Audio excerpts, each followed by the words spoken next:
देखें, इसकी वजह, बुनियादी वजह वही है जो हमारी तहरीक है, जो हकीकी आज़ादी की तहरीक हम लोग लड़े हैं, ये उसी की निशानदेही करती है कि ये एक कठपुतली जमहूरी हुकूमतें आगे ले रखते हैं, इख्तियारात सारे अपने पास रखते हैं, चाहे पुलिस है, चाहे इंटेलिजेंस एजेंसीज़ हैं, चाहे कस्टम्स हैं, चाहे कोई भी गवर्नमेंट स्ट्रक्चर है, इवन जुडिशरी है, उसके सारे इख्तियारात एक ही के पास हैं और जिसके पास अवामी हमायत हासिल नहीं है।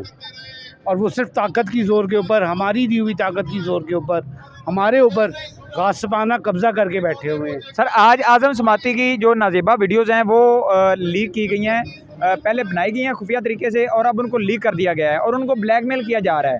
तो इस बारे में आपका क्या ख्याल है? ये जो पाकिस्तान में जो इंसानी हकूक़ है उसकी खुल्लम खुल्ला पामाली हो रही है और जो पाकिस्तानी हैं उनको भेड़ बकरियां और कीड़े मकोड़े समझा जा रहा है।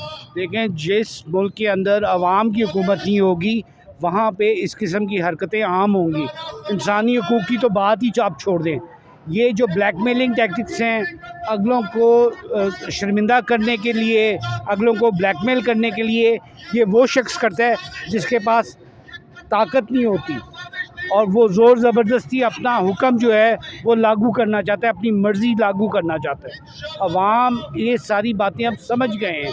यही वजह है कि आज जब आज़म स्वाति साहब ने प्रेस कॉन्फ्रेंस की है तो अवाम ने शदीद गम और गुस्से का इजहार किया है। ये बिल्कुल इख्तियारात इनको नहीं दिया जा सकता कि ये ब्लैकमेल करें। इन्होंने किसको पाकिस्तान की हिस्ट्री में ब्लैकमेल नहीं किया? इन्होंने लियाकत अली ख़ान को ब्लैकमेल किया, इन्होंने जुल्फ़िकार अली भुट्टो को ब्लैकमेल किया, इन्होंने बेनज़ीर भुट्टो को ब्लैकमेल किया, इन्होंने फ़ारूक लगारी को ब्लैकमेल किया, इन्होंने किसको ब्लैकमेल नहीं किया?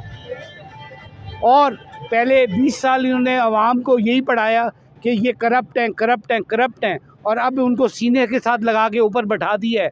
इसका मतलब ये है कि असल बुराई की जड़ जो है वो इन लोगों में है।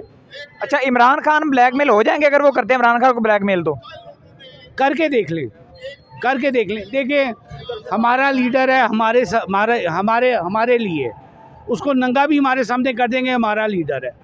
हमने इनसे इख्तियारात ले लेने, ये जनरेशन ले ले, अगली जनरेशन ले ले, इनको देने पड़ेंगे।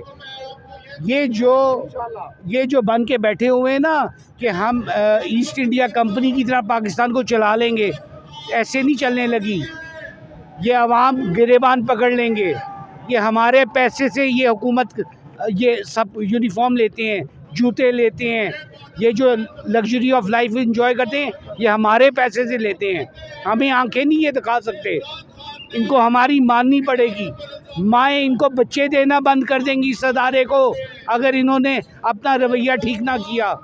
जब माएँ बच्चे नहीं देंगी तो ये कहाँ से अपने अदारे को की स्ट्रेंथ पैदा करेंगे? ये इनका अखीर है। अब इनको पीछे हटना चाहिए, इनको लोगों की बात को सुनना चाहिए।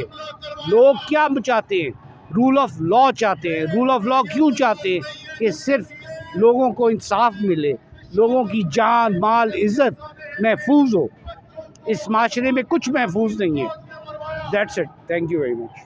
जी, ये आपने सुना जो कारकुन है पाकिस्तान तहरीक इंसाफ ने, उन्होंने एक बड़ा वाज़ेह तरीके से और दलील से जो अपना मौक़िफ़ है वो रखा है और कहा है कि अगर पाकिस्तान को तरक्की देनी है तो जो रूल ऑफ लॉ है उसको पाकिस्तान के ऊपर इम्पोज़ करना होगा। इसके अलावा पाकिस्तान जो है ना वो तरक्की नहीं कर सकता। और ये जिस तरह से कोशिश करके अवाम को डरा धमका रहे हैं, अवाम में शऊर आ चुका है और अवाम अब इनके किसी ओछे हथकंडे के सामने जो है ना वो डरेंगे नहीं उससे और उनके आगे जो है ना शीशा पलाई दीवार की तरह वो डट कर अपना जो हक़ है, पाकिस्तान की जो हकीकी आज़ादी है वो हासिल करेंगे।